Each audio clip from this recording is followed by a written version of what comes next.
O ka mga dungol, mga kapuso, bag-o nga comfort rooms sa provincial capital Lagoon, gin pang vandalize. Pila ka tiles, gin pang buka pa. Yaring balita nga itong gintutukan.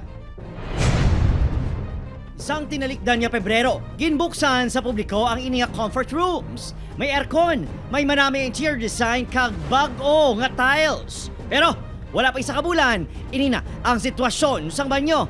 Buka ang pila ka tiles kag ang parte sang flusher sang basin.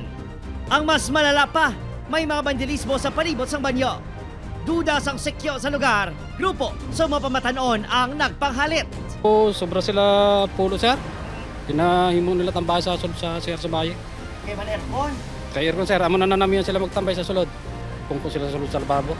Tutukan na ay isang maintenance staff nga si Darlene ang pagtinlo sa mga vandalismo.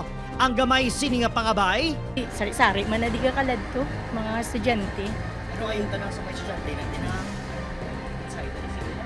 Kung magamit sila, taglungunan nila. bangod sa insidente, mag-deploy sa kapulisan ng LGU sa palibot sa lugar.